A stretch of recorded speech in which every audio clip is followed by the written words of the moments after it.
Ladies and gentlemen, welcome to the Musician's Mentor podcast. I'm your host, Travis Mark, and we are officially 2 years old. To celebrate our 2-year anniversary, I'm stoked to announce that today I get to speak with one of my favorite musicians, Mr. Josiah Mazzaschi. Many of you may know of Josiah from his work with Childseat, Light FM, Bizou, Motorhome. He also has the Cave Studios, where he's worked with artists like the Smashing Pumpkins, the Jesus Mary Chain, Idols, and a host of others. I can't thank Josiah enough for his time during today's conversation. I thought he came across as really genuine and real, and he was happy to talk about a lot of the ups and downs of just overall band life, which, as many of the listeners will know by now, is totally a topic I love to delve into.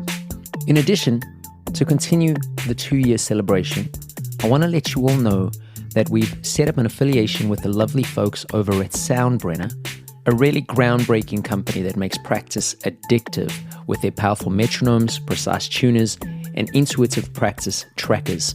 You can find more information about Soundbrenner and their list of products available by clicking on our affiliate link in the show notes on today's episode. But for now, let's jump straight into today's interview with the one and only Mr. Josiah Mazzaschi. Alrighty, Josiah Mazzaschi, thank you so very much for joining me on the Musician's Mentor podcast. I'm a huge fan of yours, been a fan of bands like Light FM and Childseat for a while. Obviously, I know that you were involved with others, Motorhome and Bizou. You do producing, you do songwriting, soundtracks, you name it. I'm sure we'll get to most of it.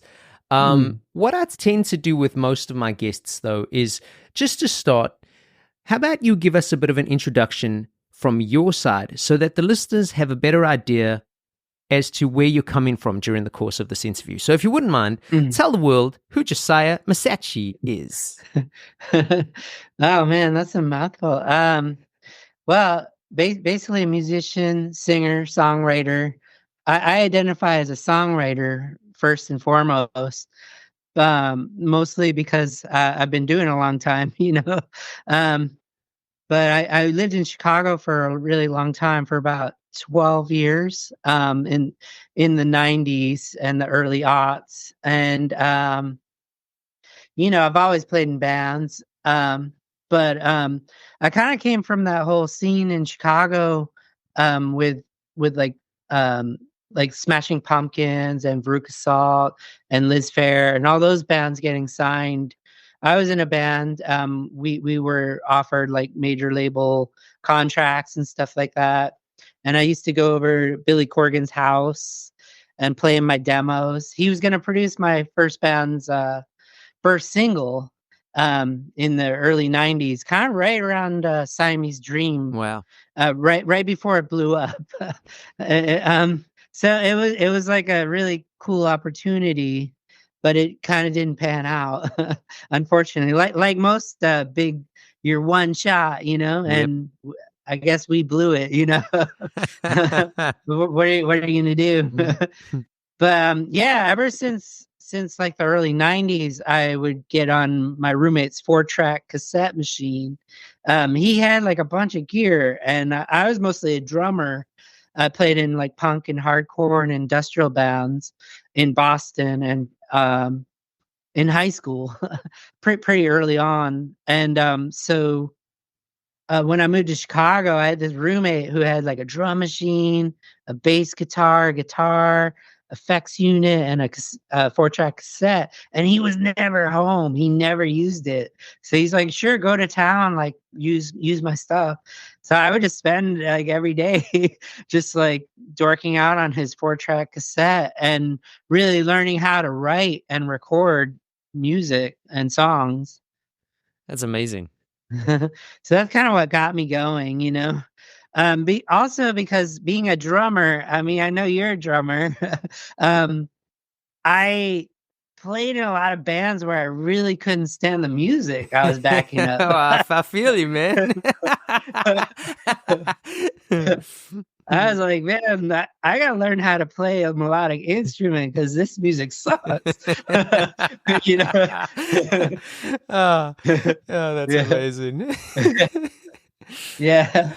Well, so, I mean, again, you've briefly touched on it. I know you were born in Boston. You spent Mm, a substantial amount of time in Chicago. That's obviously where mm. Motorhome had its, like, let's call it glory days. And then Yeah. eventually around the early 2000s, I think I read it was around 2005, 2006, you relocate to Los Angeles. Talk to me about what the reason was behind this. Oh, okay. Well, basically, I after Motorhome broke up, I started Light FM in 1999. Light FM's been around for 24 years now. Amazing. It's pretty crazy to think, but I you know, I got a phone call from Nick Harcourt, who's a DJ at KCRW here in LA, and he was a music supervisor for a TV show called Life as We Know It with Kelly Osbourne. And he's like, hey, I want to use one of your songs for my show. And I was like, yeah, I was super stoked, because I had never had a placement before. This was probably around 2004. Um, and he's like, by the way, do you live in LA? And I'm like, no, I'm in Chicago. He's like, you should move out to LA. And I was like, well, I had already been considering it because I have a brother here, and my wife's a makeup artist, and so I had been at the time, Light FM was actually signed to a record label called Minty Fresh Records, which was uh they had Veruca Salt on there, they had the Cardigans on there, a pretty cool label. Yeah. But they're like, we'll put out your second record, but you have to tour to promote the album. And I had a really great band. I had a great bass player, great drummer, and a great keyboardist. But they were all kind of at the age where I just had a kid, or I just bought a home. There's no way I can go on tour. And so I had already been considering moving out here. So that was kind of the stimulus to move out here, was having a band that wasn't willing to go on tour, because like I had worked so hard to get to that point where I had a label and tour support and all that, and then everything just kind of crumbled underneath me. So I moved out here and decided to put a West Coast Light FM together. Yeah. Yeah, Which didn't prove to. It was pretty difficult to, like LA is hard. yeah, and new place, new network, new connections, the chemistry in bands. People often, I have those particular discussions quite often about chemistry, and it's amazing how many people just think, oh, you can just change members, and you can. In theory, in theory, you can just put a new drummer in a band, a new bass player in a band, but when the chemistry's been formed over a certain period of time, you, as the leader or the writer, you can feel that stuff. I mean, maybe not the average person, but I think if you're connected enough, you can still feel it. So, hey, man, But LA is a different game, really. It's a different ball game, because you move here and you're like, oh, I'm gonna be a rock star, or I'm gonna be an actor, or like it's so hard, because there's like, this is where everybody moves to make it, Yeah. and there's a real big reality check. I mean, I didn't move here. Like, I didn't move here to like, oh, I'm going to be famous. I'm going to move to LA. I'm going to, be, tour the world.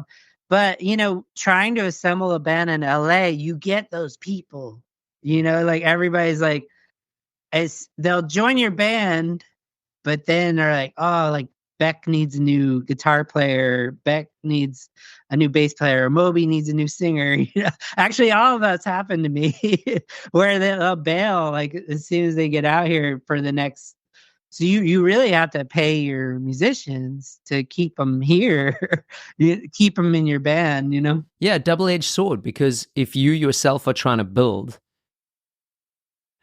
the money's not always there. So you can't always pay a band a salary. And I get from their side of things. I mean, this has actually happened to me. So it's like I'm talking to my mirror right now, because where does it end? It's like I come from a generation where, and don't get me wrong, I was probably on the end of the cusp of it, but bands were like this all for one, we're going to do this thing. And you would like, it was almost like a gang, you know, and I've used that term in the podcast before, but now it's very much like a, hey, I'll join your band, like you say, but if a better opportunity comes, dude, no, I'm not sticking around. And like, I get it from a human, I don't know, achievement point of view, but it's funny because you see all these videos coming up and talking about how bands are getting less and less and no longer existing, and a lot of projects now are one or two people. Well, you know, part of that is because you just can't find people who want to be in bands. It's kind of weird, you know? Yeah, it is weird. But, you know, like in Chicago, somebody joins your band, it's because they like your music and they want to be in your band.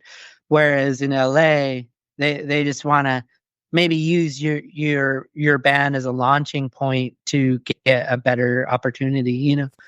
That sucks, man. It's really unfortunate. Well, this might make the next question a little tricky, because it kind of relates, but it also is kind of on a different path. What advice do you think you could offer musicians who are thinking about relocating, so that once they've relocated, their lives maybe seem a little easier? And I'm mostly talking from a trying to get connected into that new scene. You're right. Well, yeah, really just like going out to shows, you know. I think that's where it all starts, to get to know what your scene is, you know, and to meet people and to get opportunities. You know, depends where you are, you know. I mean, I would offer that advice, to just go out and start talking to people and step out of your comfort zone. I mean, everybody's so internalized these days with their phones or TikTok, you know. It's like, I mean, I guess that's one way to branch out, but there's no real, I mean, I'm sure there's a TikTok community, but there's no like local music scene, you know, on TikTok, you know. Yeah, it's tough. It used to be, and I'm sure you might sort of relate, but it used to be that you were kind of competing against other bands. You would go play at Club A, and other band was playing at Club B, and you had to worry that you were going to get enough people at Club A. Right. Then YouTube and some of the streaming services start, and you notice a sort of decline in what Club A and B can get, because now you were competing with the other band and those services. And then smartphones happened, and you're like, man, I don't know about you, but I find it's getting harder and harder to get people to come to shows. They'll come to cover shows or like established acts. They'll totally come. But it's like, where I live at least, I noticed that it's like it's almost like you got to like call in every favor. Like, dude, come on, man. Like, I'll come and help you move the next time you need to move or whatever. Just come to the show, you know? I know. Yeah, it really is a different ball game now. Totally. Before we get too heavy into subjects like production and Cave Studios, because I do want to talk about that, I'd like to talk a little bit about your original projects. Obviously, I mentioned at the top of the chat, Childseat, Light FM, Bizou, you had Motorhome.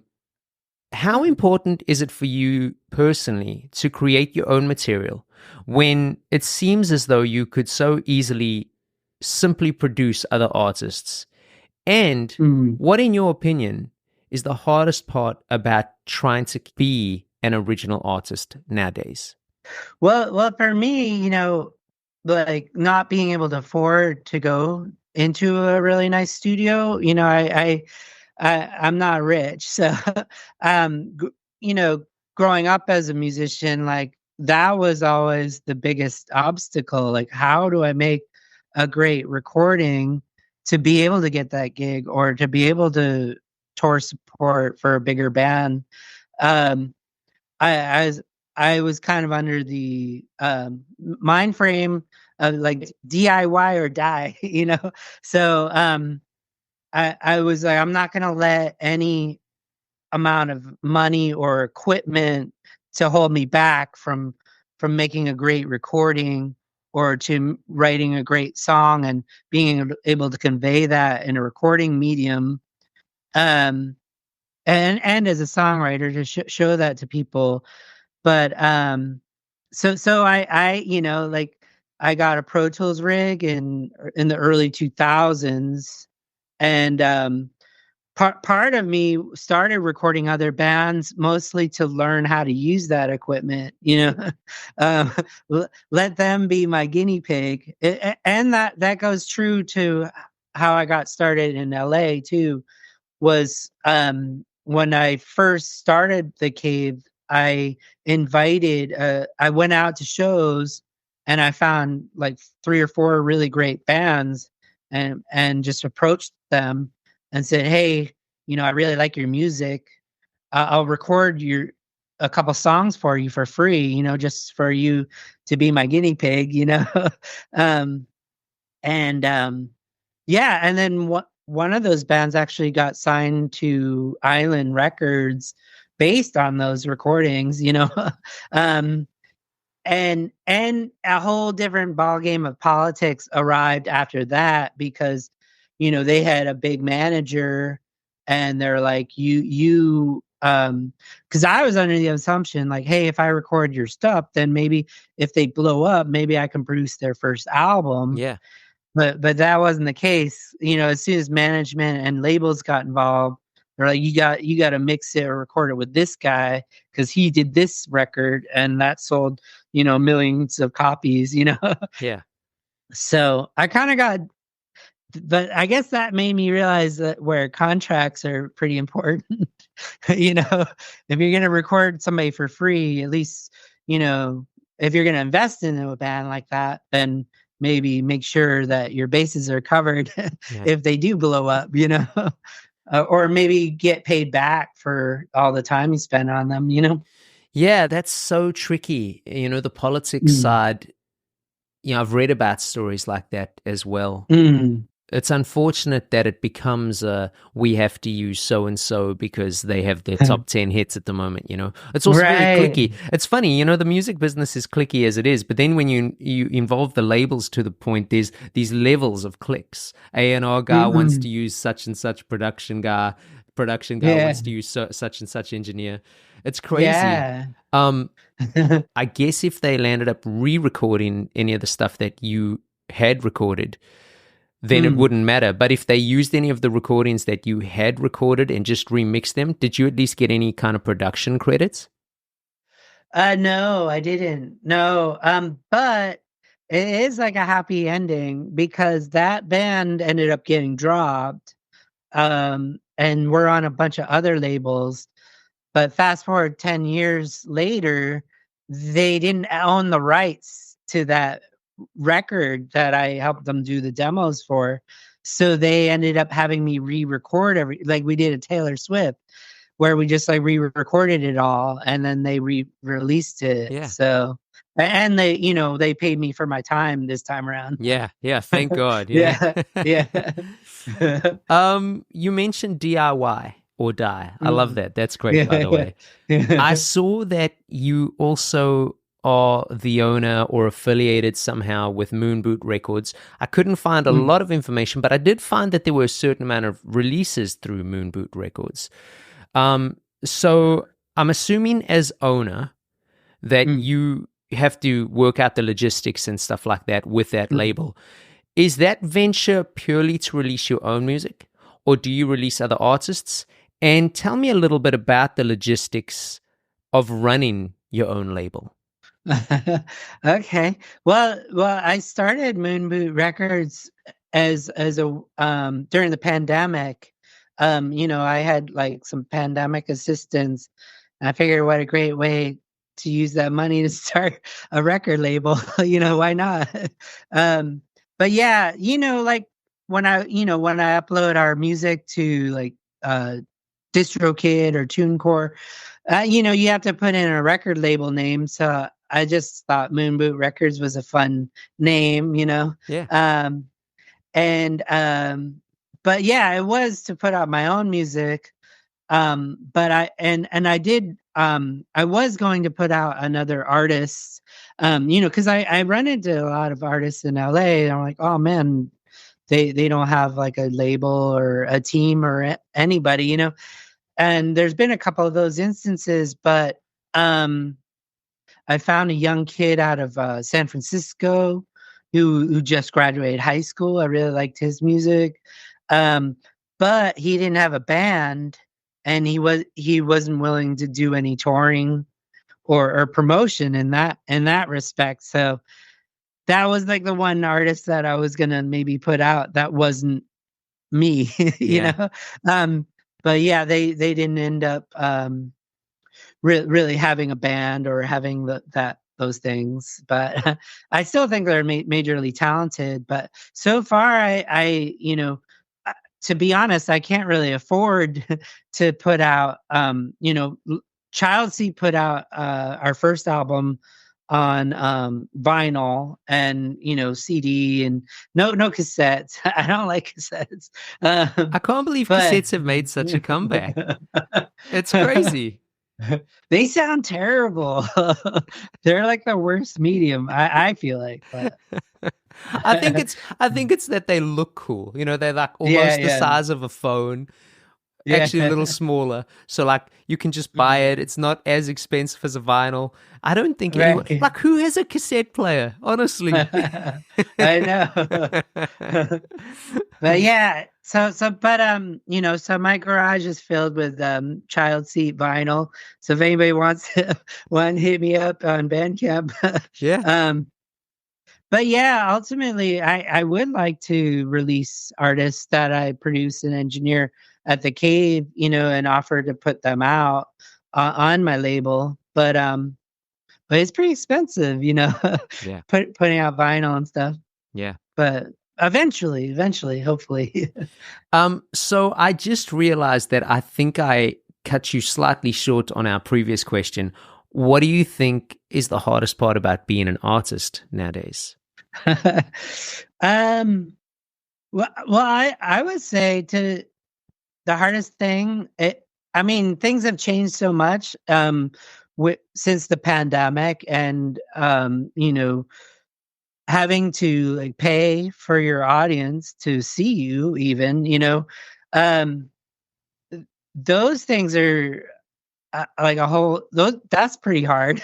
Makes being an artist being hard is like having money to promote yourself, or even having your audience to see you in the first place. um I find that difficult. And also as being like a middle-aged rocker, uh, I don't want to get on TikTok and act like an idiot to get like fans. But my bandmate in Chelsea, she's been doing a good job at TikTok. So I've been getting on there with Chelsea. Yeah. It's kind of fun, It's just like making stupid videos because it's always the ones that have nothing to do with your music, Yeah. It's just like the stupidest thing ends up being the one that blows up, Yeah. or going viral. Yeah, and I've had this again, not to sound like a broken record, but I've had this discussion on some of the episodes that I've done, and the one guy that I interviewed a few dozen episodes ago, Mm. he's quite friendly with some big labels, Mm, and he mhm, was telling me, and I'm not going to mention the names of the labels and stuff because I don't want to misquote him, mm. but he was telling me that a lot of the labels are actually trying to sign some of these viral TikTok people and getting Right. denied because these sort of TikTok people, and again, this is just what I've heard, so I'm not the Mm, gospel here, but a mm, lot of them make so much money as influencers, for lack of a better word, that they kind of go, why would I go on the road and live on a bus for a year just to put my music out there? You know, so it's like, it's so interesting because it's like, you got all these people who say that like, oh, you know, you do A, B, and C and you'll have a music career. Well, yeah, but having a music career and making it are two very different things. And like the making it thing, not that there ever was a clear path, but that path has gotten so blurry. Yeah. I know. Maddie and I, she's the singer in Childseat. We just played a really terrible show here in LA. and we're like, what are we doing? You know, like, why are we playing out? You know, It was kind of one of those moments. And it really had that's why Maddie's like, let's just try to build an audience on TikTok and make a demand to get people to know our music through that platform, and then maybe we'll have people come to our shows and build a bigger audience that way, you know? Yeah, it's a good way to think about it. Good luck. Yeah, thanks. So staying in vein of the hardest things or the hardest parts, etc., etc., etc. I mean, again, we're shooting across so many territories here, but you're a career musician, and as a career musician, what do you think has been the hardest part about choosing that job? I mean, I would say the hardest thing is just being in it, you know? I've kind of been under the mindset that you just have to stay in it, you know? Because longevity is really the key. There's been so many instances, you know, in my 30s and my 40s, like, what the hell am I doing? I'm broke, you know, like, I think just staying in it is really, because I had so many band members in Light FM. I think at one point in time, I counted maybe throughout the whole career of like 20 plus years, I had maybe 50 band members in Light FM. And but a lot of those people reached an age. I think one of them was around like 28, 30, around 30 years old. A lot of them dropped off. Like, I'm done doing music. Screw this, you know? And then, you know, I think another milestone would maybe be 40, you know, 30, 40.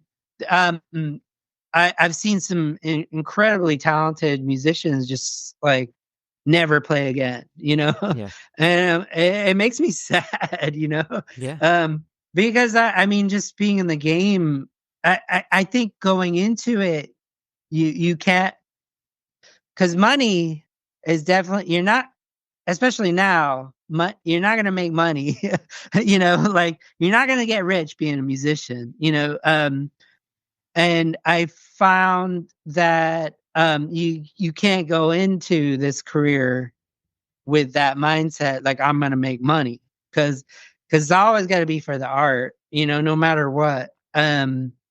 You got to be passionate about it, about your art, and not let money or I don't know, like, you know, like, a lot of times, you know, like, oh man, I feel like such a loser because I've been making music forever and it's never gotten anywhere, or I don't have an audience, or you know, for me, it's like the same as like making a painting. You're not making that painting for other people. You're doing it to express yourself and create creatively.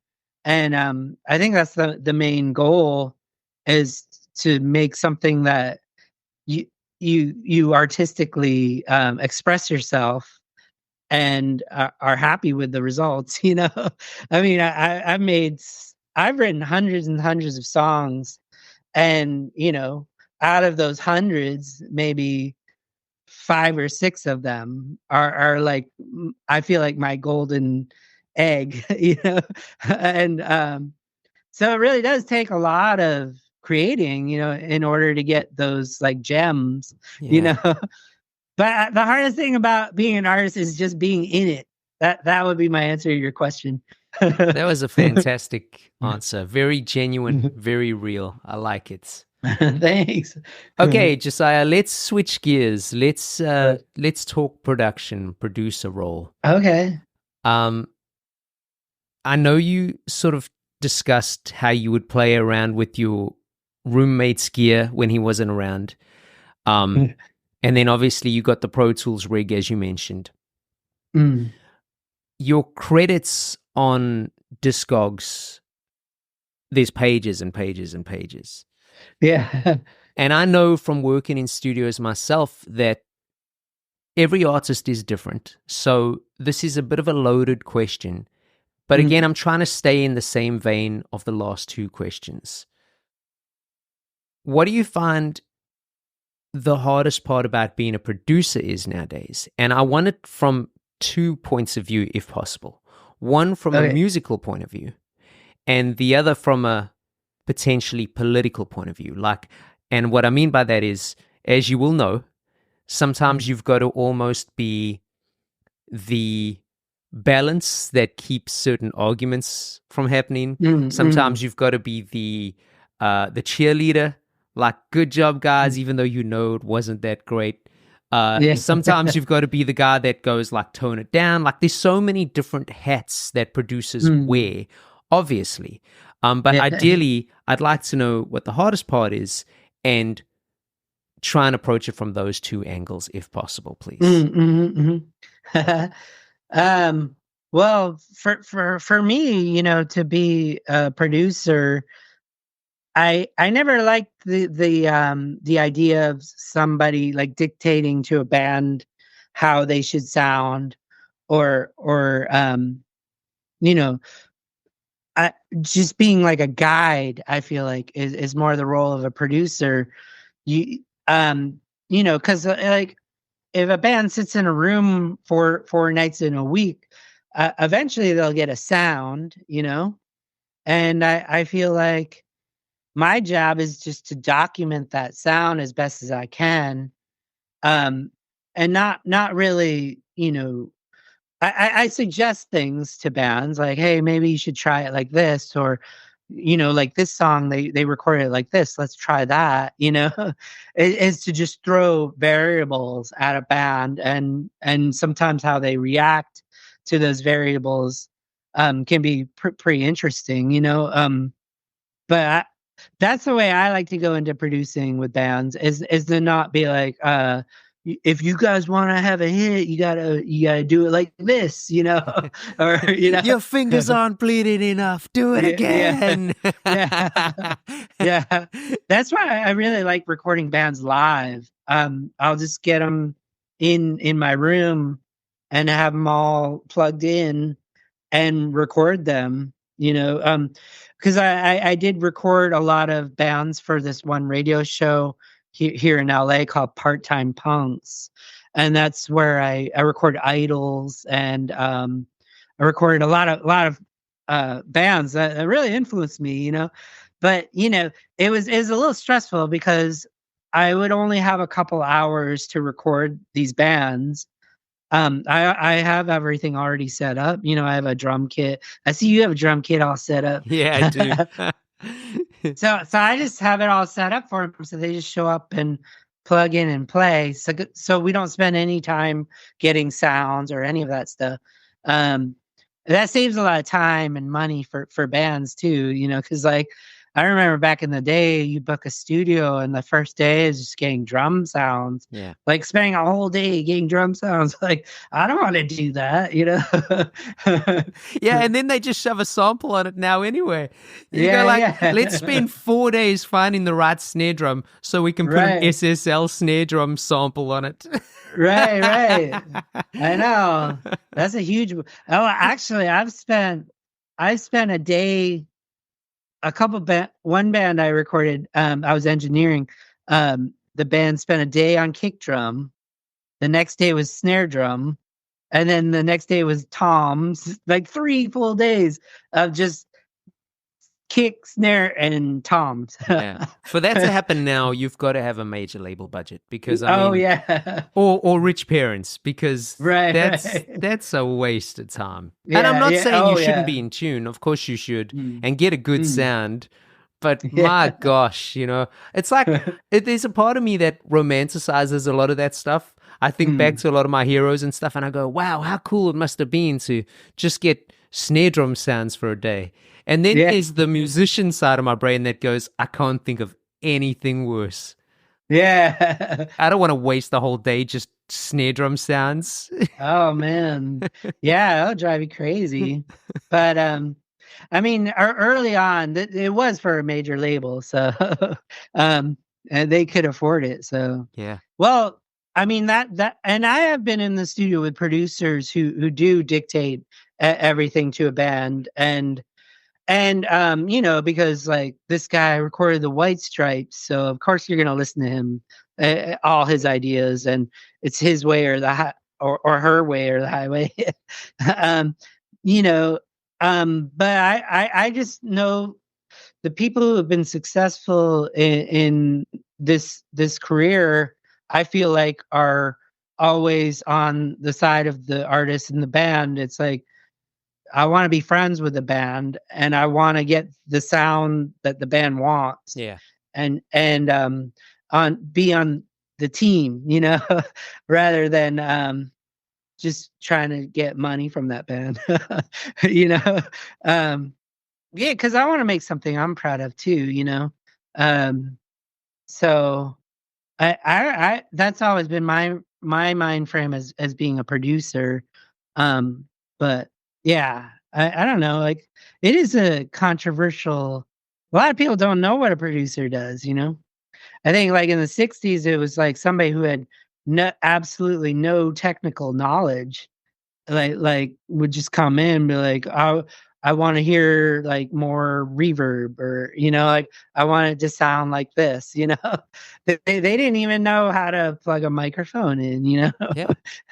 Yeah, and if you look at how, I think the reason why it sometimes gets a little blurry is because if you then compare a producer's role in television, well, that typically means the money guy. So it's like, and there's been stories in music over the decades that music's been popular where the money guy is the guy that wants his or her ideas put forward, right? Even though they know nothing about music. It kind of becomes similar to the A&R situation we were talking about earlier, where it's like, oh, I want to hear, less guitar here, but they don't really know what they want. They're just trying to be involved, Right. I heard some great stories about Nirvana back in the day, with the Bleach record. And again, I could be a little wrong on some of these details, but I know on the cover there's a fourth member. Sorry, there's a fourth member, second guy playing guitar, who apparently was part of the recording, but not because he was actually in the band, but because his dad had money to help pay for the recording. Who knows if those stories are true? But I've heard that, and it's like, I can believe it would be true. Yeah. Like, anyway, who knows? Yeah. Well, listen, at your place, Cave Studios, your recording studio, you've worked with some incredible artists. You already mentioned Idols. I saw there was credits for Smashing Pumpkins, the Jesus Mary Chain. There's some big names there. Do you ever feel any sort of pressure in these kind of, how would I word it, high caliber situations when working with artists like that? Like, do you ever kind of think, what if this goes wrong? Do you like ever freak yourself out or panic? Or is it just a matter of like, what you do what you do, and like you said previously, you kind of become a team member for the band? Yeah. Well, I've definitely been in scenarios where, everything does go wrong, that's just happens, and I mean, I work with producers in situations where things went awry and I took the blame, like I was the fall guy for that producer's mistake, or, I wouldn't do that now, because I was just getting started. But I did have an instance where, like, oh man, like, you forgot to, hit record, and that was like a perfect take, or, um, that kind of thing, where the producer screwed up, not me, but I would take the heat for it. Wow. I wish I didn't do that, but at the time I thought, like, hey, if I do this, then, I'm gonna get on this guy's good side, and, Yeah. he's gonna take me to the top. But it really wasn't like that. It was like everybody's out for themselves. Oh, yeah. You know. Yeah. And what about just trying to remain calm and balanced in those kind of high pressure situations? Well, uh, yeah. I mean, I guess, like, I used to get very tense and stressed out, for high profile artists to come in, but a lot of those artists have been in this, I think probably, like, have already experienced those, like, terrible studio experiences where, like, none of the channels work, or, like, I can't get signal for this. I think that for me, like, I always test everything on myself. So, like, even before that artist comes in, I've already recorded a whole song through that setup, or through all the mics being set up. So, like, I know that everything's gonna work. you know, I never make artists wait around for stuff to work, or like, hey, hold on a second, like, this channel doesn't work, or, like, or let me try to. I've been in studio sessions where the engineer's trying to fix the channel that's broken. I'm like, yo, you have 32 channels. Like, why even bother? Just move it to another channel. Yeah. I don't waste people's time, really. And I think people appreciate that too, because, time is money. Especially for me, the most stressful thing is having session musicians, because, the artist is paying the session musicians a lot of money, and if they're waiting around for you, like, they're losing money. Yeah. you know. Yeah. So that to me is more stressful than having an artist wait around for you. Is more like having the session musicians waiting around for you. Have you ever been in a situation whereby you're recording a band, and I'm not needing names here, so I'm not trying to put you on the spot, but you can play guitar, you can sing, Right. you can write, you can play Right. drums. I guarantee you can play bass because you can play guitar. Yeah. You probably have numerous other knowledge when it comes to music instruments too. But have you ever been in a situation where a band's playing and you just know that a certain member's not hacking it, and you kind of think to yourself, if I could just play that part, we would have been done by now? But obviously, again, you've got to be careful and cautious about your approach. Right. Yeah, I mean, that comes to mind so many times. Like, I just have, like, but for me, it's like these artists it's a learning experience. They wouldn't, they wouldn't know how they'll learn how to do it, like, by doing it 500 times, whereas I could probably grab it and do it the first take, like, but yeah, I just hold myself back and record them 500 times.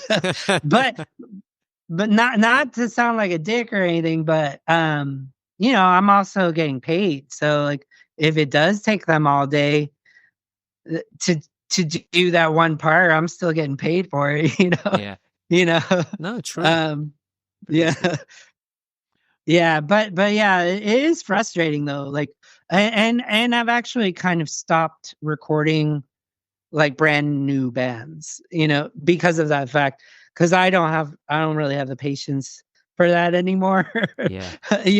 Like, I don't want to. Like, I've taught people, oh, like, this is your headphone mixer. and this is like the click track. Have you ever played to a click? I actually, that's the first thing I ask bands, like, have you played to a click track before? And a lot of times, like, I'm like, hey, if you haven't played to a click track before, don't make today the first day you try. Let's not do that. Yeah. That itself is a great lesson. Click tracks, I mean, again, I know some bands don't use click tracks if their drummer's potentially good enough, but man, you don't want to come to studio with those nerves already the way they are on your first ever studio session and not know how click works, because that can ruin your mental psyche like no other. Yeah. What advice could you offer listeners wanting to get into production on how to get started? Well, I guess, I've been asked that question a lot, and I would say to don't go to school. I would say take all the money if you're going to go to like recording school. Take that money and buy gear, because the amount of gear you could buy for tuition is, you could get a nice Pro Tools rig, or a Logic rig or an Ableton rig, and learn how to use it, because there's so many resources with like YouTube or Google, how to do stuff, and just learn how to do it yourself, really, and be your own guinea pig, Amazing. That's not what I always tell people, because I never thought about going to school for engineering.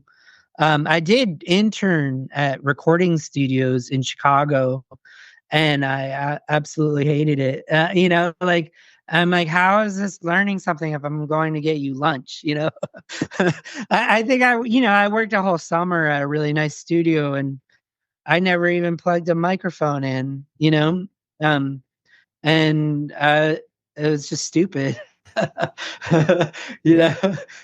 But something I ask everybody, Josiah, is whatever the occasion, effortless elegance is right this way.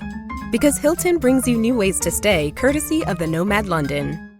And it doesn't stop at award-winning dining in a space draped in velvet and illuminated by vintage chandeliers. No, this day goes beyond with unparalleled personalized service and attentive hospitality. Oh, and did we mention the Nomad London can be booked using your Hilton Honors points at Hilton.com? Hilton, for this day. If you could take all the knowledge and know-how that you have at this point in your life and restart a music career, what are some of the things you would do differently? Or just to get out there? So, like, just so I'm clear, you're not rebranding yourself. You're shooting back 20 years or whatever it is that you want to go to. You're a 20-year-old trying to make it in music, but you have your knowledge. What do you do?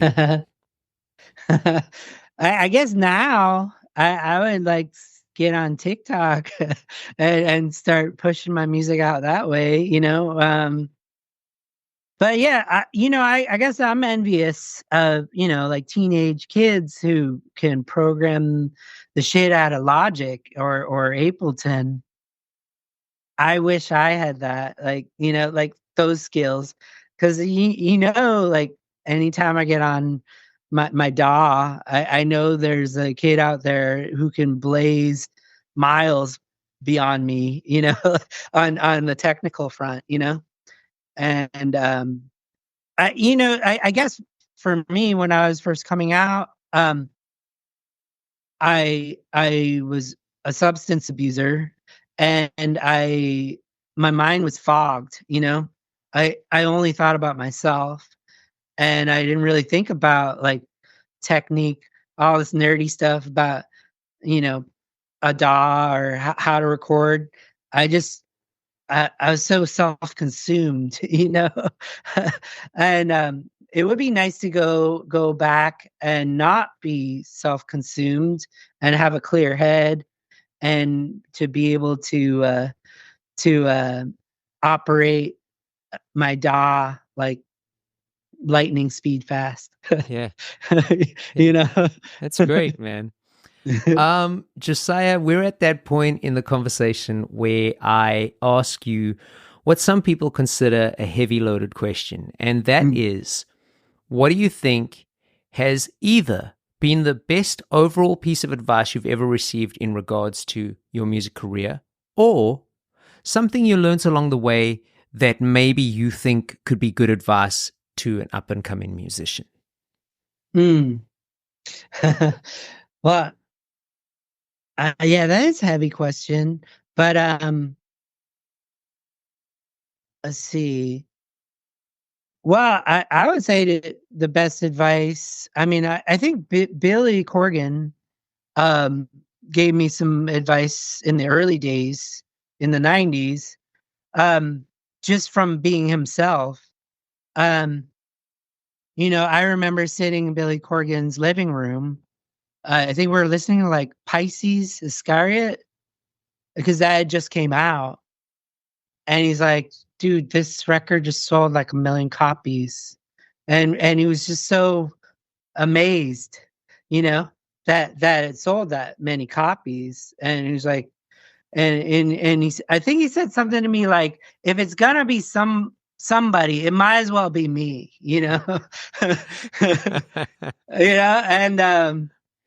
and he kind of achieved that success by never making compromises. Yeah. He's like 100% original thinker. Never let anybody tell him what to do. Like, this is my sound, and like I found that incredibly inspiring. Yeah. As a young musician, was that this guy, sold millions of copies, didn't give an F about what anybody else said, and achieved like tremendous success. I think that's my best advice, is what Billy Corgan taught me was to just not think about. I mean, I think about other people, but like to not really care about what anybody else thinks. Yeah. Really. Originality is king, know? Yeah, I like that. Yeah. Before I let you go, I would like you, if you don't find it too redundant, to just share your Steve Albini story as well, because I've seen that on some of the clips you've put up, and again, as a huge fan of that guy's work, I couldn't not ask you to do it. So if you wouldn't mind, before we conclude, Josiah. Yeah. Well, I had a friend who was playing drums for Mary Timony. She was the lead singer of a band called Helium, which I was a huge fan of in the 90s. And she was playing on her solo record. And they were working with Bob Weston, who was the bass player in Steve's band. I think he was the bass player. Yeah, at Electrical. And so my friend invited me over to Electrical Audio. I worked at Whole Foods at the time, and I knew that Mary and my friend were vegetarians, and so I brought over a care package. I brought a bag of groceries of like smoothies and like snacks, for them. I don't know. I was a big nerd, I guess, but going into that studio, I didn't know where I was going. So like they buzz me in, and I walk in, with my bag of groceries, and I walk through there's like a couch, and Steve Albini sitting there watching TV, and I didn't want him to not know where I was going, so like nobody was there to like, oh hey, they're in there. Yeah. So like I walked through this area and walked past Steve, and I walked towards a door, and I opened the door, and it's like a mic closet. And Steve's like, hey, where are you going, buddy? You know?